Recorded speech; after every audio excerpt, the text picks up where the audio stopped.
Olá pessoal, vamos fazer o comentário aqui da questão 56 de Química Orgânica. Estamos falando sobre ionização, processo de produção de íons e a configuração eletrônica de um íon, como o caso do cálcio.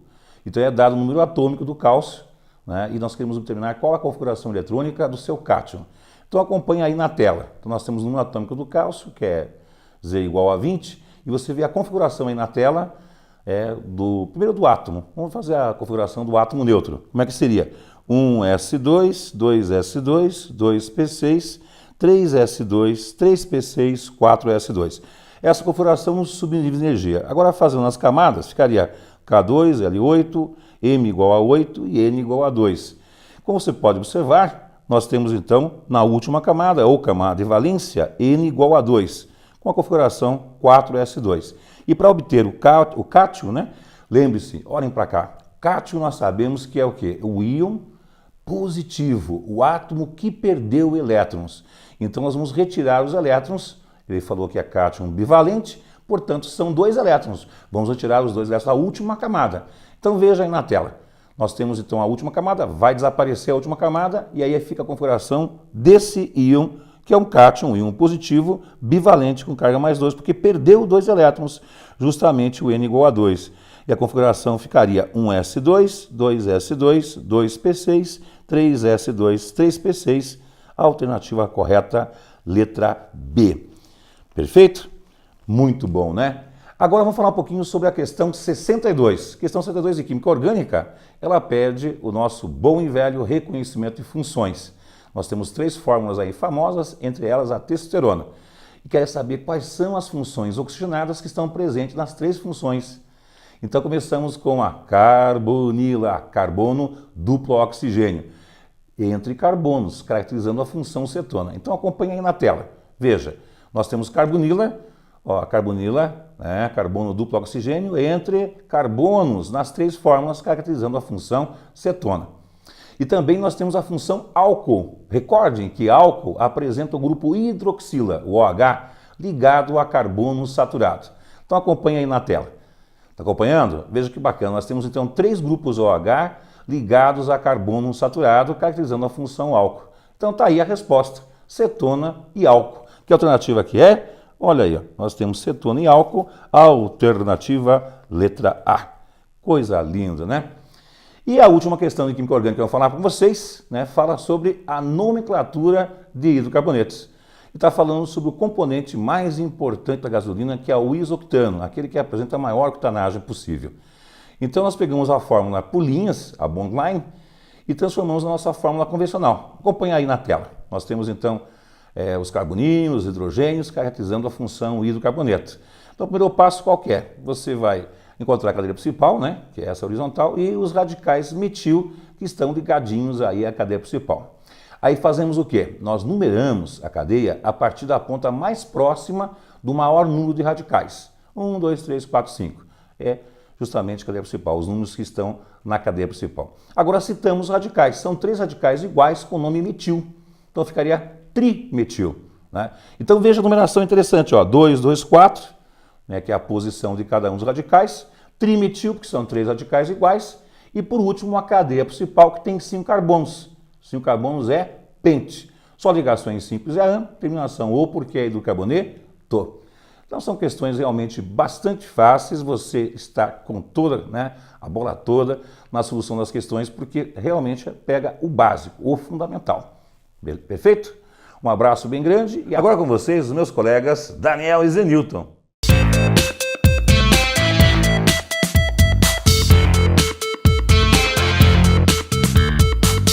Olá pessoal, tudo bem? Sou eu aqui, o Zenilton, né? Tudo bem, pessoal? E o Daniel para comentar as questões de Química da Universidade Federal do Paraná. Começa pela 55, cara. Tá ok, beleza, maravilha. Então vamos lá, gente. Na questão número 55, aquele velho experimento do extrato de repolho roxo. Então pegou um repolho roxo, bateu no liquidificador, fez um extrato daquele repolho roxo e então peneirou para tirar aquilo que sobra, a parte sólida. Obteve-se então uma solução de extrato de repolho roxo, que é um indicador ácido e base. E então algumas experiências foram feitas a partir desse extrato de repolho roxo. Na primeira experiência, ele pegou 100 ml, aproximadamente meio copo de extrato de repolho roxo, e colocou dentro 20 ml de uma solução aquosa de cloreto de sódio. E notou que não houve mudança alguma na coloração do extrato de repolho roxo. Na segunda experiência, ele pegou também meio copo, aproximadamente 100 ml, e colocou o suco de limão. E ele notou que a cor do extrato do líquido, do repolho roxo, se tornou vermelha. Então mudou de roxo para vermelha. Sobre essas duas experiências, ele fez algumas afirmações. Na primeira afirmação, ele falou: a mudança de cor roxa para vermelha, no segundo experimento, é evidência de que ocorreu uma transformação química no extrato. Então, a mudança de coloração com a adição do ácido presente no limão, ácido cítrico, fez com que mudasse de cor. Isso é uma evidência de uma reação química de neutralização. Então, a neutralização foi evidenciada pela variação de cor, pela mudança da coloração de roxo para vermelho. Quando foi atingido o ponto de viragem do indicador, teve a mudança de cor, então isso evidencia uma reação química de neutralização. Então, esse primeiro item está correto. O segundo item, ele diz: o extrato líquido é uma mistura homogênea.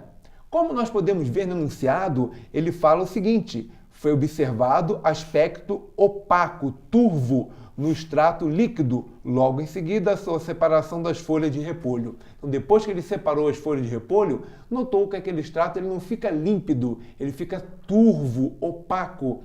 E essa heterogeneidade, a turvação, a turbidez, melhor dizendo, turbidez, isso evidencia que não é uma mistura homogênea, mas sim uma mistura heterogênea. Como está dizendo no item que é uma mistura homogênea, logo o item está incorreto. Então o item 2 é incorreto. No item 3, ele diz: nos 20 ml de solução salina, existe 1,2 vezes 10 a 22 íons de Na+, e 1,2 vezes 10 a 22 íons de Cl-. Como vocês podem analisar no cálculo que está sendo apresentado, vocês podem ver o seguinte: se tem 20 ml da solução de cloreto de sódio e a concentração é de 1 mol por litro, fazemos que em 1000 ml tem-se 1 mol, em 20 ml nós vamos ter o número N de mol, onde esse N vai dar 0,02 mol, ou 2 vezes 10 a menos 2 mol de cloreto de sódio. Dizer 2 vezes 10 a menos 2 mol de cloreto de sódio significa 2 vezes 10 a menos 2 mol do cátion Na+, e 2 vezes 10 a menos 2 mol do ânion Cl-.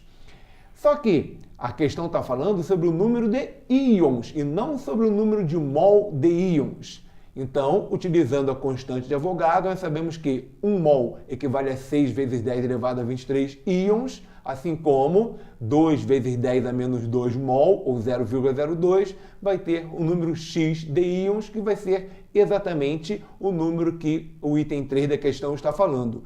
1,2 vezes 10 elevado a 22 íons de Na+. E a mesma coisa vale para o Cl-, já que no NaCl é 1 para 1. 1 mol de cátion para 1 mol de ânion. Então o item 3 está correto. Então, corretos o item 1 e o item 3. Ótimo. Agora você, Zenilton. Próxima. 57. Na questão 57, estabeleceram uma eletrólise ígnea do minério bauxita. Lembrando que esse minério bauxita, na verdade, é formado pelo alumínio, óxido de alumínio, Al2O3, o óxido de ferro 3 e o hidróxido de ferro 3. No entanto, ele deu as quantidades. Observe lá. A partir da eletrólise ígnea, de 5 toneladas, foram geradas 3 toneladas de resíduo, que é a lama. Até ele identificou de cor vermelha. Então, essa quantidade, 5 menos 3, você joga fora no teu cálculo. São resíduos. Consequentemente, o que foi eletrolizado de alumínio foi a quantidade correspondente a 2 toneladas. Faça a relação, então, através de uma regra de 3 simples e uma estequiometria direta entre o Al2O3, óxido de alumínio, e o alumínio reduzido, o alumínio na forma metálica, o alumínio zero, o alumínio sólido. Observe que para 1 mol de Al2O3, forma-se 2 mols de alumínio reduzido. 1 mol de Al2O3 corresponde a exatamente, se você fizer o cálculo, 102 gramas. 2 mols de alumínio reduzido, alumínio metálico, corresponde a 2 vezes o valor da massa atômica do alumínio, que é 27, ou seja, 54 gramas. A quantidade do minério alumínio obtido, tirando o resíduo, que são 2 toneladas, vão dar uma massa de alumínio reduzido, que nós chamamos de M. Quantidade correspondente a 1,05 toneladas, ou seja, aproximadamente 1 tonelada. Que neste exemplo que eu tenho da minha prova corresponde à primeira alternativa. Daniel, a próxima é tua. Ótimo. Então agora questão número 58. A questão número 58 é uma questãozinha, digamos assim, bem tranquila, mas de muita atenção. Por quê? Temos a fórmula estrutural da adrenalina. E aí ele pede apenas a massa molar da adrenalina. Então a primeira coisa é identificar a fórmula molecular. Para isso precisamos procurar nessa fórmula estrutural onde estão todos os carbonos que estão ocultos, que não estão aparecendo, e todos os hidrogênios que também estão ocultos. Como vocês podem ver na imagem, está mostrando aí todos os carbonos que tem no anel benzênico, fora do anel benzênico, e todos os hidrogênios que, na original da questão, não apareciam. E se você contar bem direitinho, com toda atenção, todos os carbonos, todos os hidrogênios, os oxigênios que aparecem na fórmula e também o nitrogênio, nós vamos achar 9 carbonos, 13 hidrogênios, 3 oxigênios e 1 nitrogênio. A fórmula molecular C9H13O3N. E aí, a partir dos dados da questão de massa molar de cada elemento, nós vamos fazer as continhas para o cálculo da massa molar da substância. 12 do carbono vezes 9, 1 do hidrogênio vezes 13, 16 do oxigênio vezes 3 e 14 do nitrogênio vezes 1. Somando todas essas parciais, vamos achar a massa molar de 183 grama por mol, que é a resposta correta da questão. Fácil essa, né, Zenilton? Tranquilinha. Tranquilinha. Então, próximo. A 59, também tranquila, Daniel. Também. Ele fala do ancestral universal Luca, que capturava o CO2, que é um composto inorgânico, e transforma esse CO2 inorgânico em composto orgânico, sugerido no composto orgânico o gás metano, o CH4. Dada essa informação, ele pediu qual é a variação do número de oxidação do carbono do composto orgânico CO2 para o composto, do composto inorgânico CO2 para o composto orgânico CH4. Analise, faça a estrutura do CO2, como mostra aí ao lado para você. A estrutura linear.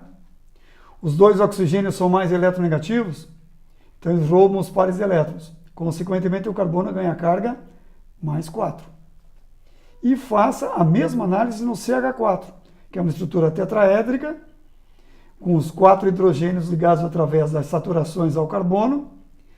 O carbono é o mais eletronegativo aí, ele rouba os elétrons dos hidrogênios, adquirindo a carga menos 4. Observe que ele pediu a variação de NOx. Então nós vamos de mais 4 no CO2 para menos 4 no composto orgânico CH4. Portanto, a variação é 8. Correto? Daniel, próxima é tua.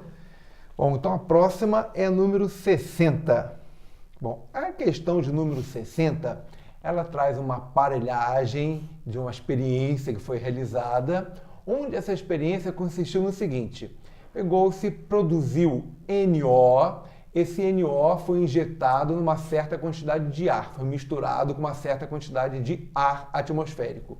Ele está dizendo que ele misturou ao ar atmosférico 4 mililitros de NO, com 20 mililitros de ar atmosférico. Mas é importante salientar que esses 20 mililitros de ar consiste de 80% do volume de gás nitrogênio e 20% do volume de gás oxigênio.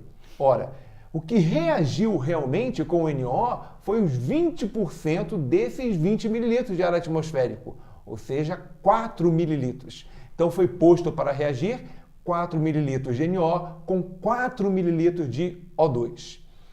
Porém, na equação química que vocês podem visualizar, nós temos 2 NO para 1 O2. A proporção é 2 mol de NO para 1 mol de oxigênio. E como a relação, a proporção volumétrica numa reação química sob mesma temperatura e mesma pressão, a proporção volumétrica segue a proporção dos coeficientes estequiométricos, então 2 NO para 1 oxigênio significa para cada 2 unidades de volume de NO, 1 unidade de volume apenas de oxigênio. Se ele está falando que reagiu 4 mililitros, foi posto para reagir 4 mililitros de NO, esses 4 mililitros de NO só vão consumir apenas 2 mililitros de oxigênio. Então significa que dos 4 mililitros de oxigênio que tem 2 mililitros vão reagir e 2 mililitros não vão reagir. Significa então que o oxigênio está em excesso e logo, se ele está em excesso, o reagente limitante é o NO. Então, o NO é o reagente limitante dessa reação, conforme diz o primeiro item aí da nossa questão. Depois ele está dizendo também, no outro item, que em relação à condição imediata depois de cessado o fluxo, o volume de gás dentro do tubo irá diminuir após o gás ficar castanho. Então, o NO, ao reagir com O2, produz o NO2. Pela equação, nós temos que 2 mol de NO mais 1 mol de oxigênio, isso vai dar 3 unidades de volume. Isso vai produzir 2 mol de NO2, o que equivale a 2 unidades de volume. Então, de 3 unidades de volume, produz-se apenas 1 unidade de volume do gás castanho, que é o NO2. Logo, há uma diminuição desse volume de gás dentro daquele experimento. Então, o item está correto, porque é exatamente isso que ele fala. Irá diminuir o volume após ficar castanho, após produzir o NO2. Então, o segundo item também está correto. No outro item, ele diz: em relação à condição imediata, depois de cessado o fluxo, a pressão parcial de N2 dentro do tubo irá aumentar após o gás ficar castanho. Ora, gente, a pressão parcial significa uma relação, então, a pressão que o nitrogênio exerce em relação à pressão que os demais exercem. E essa pressão ela é proporcional ao volume que eles ocupam. Então, se o volume de nitrogênio em relação ao volume dos gases, ele tinha uma proporção. Como esse esse total dos gases diminuiu, a proporção do nitrogênio em relação ao volume, ela vai aumentar. E se aumenta esse volume proporcional, também vai aumentar a pressão parcial do gás de nitrogênio em relação aos outros gases dessa mistura. Então, também está correto o terceiro item. O quarto item, ele diz: o valor de pH da água na região A, dentro do tubo, irá diminuir após o gás se tornar castanho. Ora, gente, quando esse NO2, que é um óxido ácido, quando esse óxido ácido se encontrar com a água, ele vai fazer uma reação química na proporção de 2 mol do NO2 para 1 mol de água, produzindo HNO2, ácido nitroso, mais HNO3, que é o ácido nítrico. Esse NO2, nome usual dele, anidrido nitroso nítrico, ou seja, em presença de água, ele produz tanto ácido nitroso quanto ácido nítrico. Então, se ele torna o meio ácido, certamente o pH irá diminuir, o que torna todos os itens da questão verdadeiros. Próximo. 61. Muito bem, pessoal. Na questão 61, eles dão o ácido ascórbico, uma das formas de vitamina C, que inibe o processo oxidativo em alimentos. Forneceu também para você o potencial de redução padrão do iodo para iodeto. E fez o comparativo através do processo oxidativo do ácido ascórbico e nos pede a redução, potencial de redução, do ácido de hidroascórbico. Então, o que fazer? Calcular a diferença de potencial a partir da relação. Diferença de potencial numa célula eletroquímica é sempre o potencial de redução maior menos o potencial de redução menor. Como o iodo sofre o processo de redução e é maior que do dihidroascórbico, e você tem a DDP da pilha, do processo oxidativo, ponha lá, ΔE corresponde a 0,48. Você está vendo no cálculo ao lado. Igual potencial de redução maior de quem é? Do iodo. Quanto? 0,54. Menos o potencial de oxidação, que na verdade é o de redução, menor, que vai ser exatamente do ácido dihidroascórbico. Se você fizer esse cálculo, vamos encontrar então 0,06 volts. Exatamente. Que corresponde na nossa prova aqui, né? A segunda afirmativa. Feito? Bom, gente, em minha opinião, e nós já conversamos sobre a prova, eu estava assim, relativamente tranquila, até comparando com anos anteriores, bem mais acessível. Não tinha assim, nenhuma questão misteriosa que deixasse... o que ele está querendo com essa questão? A interpretação dela está muito complexa. Não, questões bem claras, sem dificuldade de interpretar. Um aluno bem preparado, com certeza, teve sucesso. Nosso aluno aqui, com certeza, teve sucesso na prova. A prova desse ano foi uma prova bastante acessível. Para aquele aluno que se preparou com os níveis de questões que nós formulamos em sala e o material que foi apresentado, simulados, com certeza teve um sucesso muito, muito bom. Não é? Então, uma prova que nos deixou assim bastante tranquilos quanto ao que foi passado durante o ano todo. Um abraço a todos vocês. Beleza.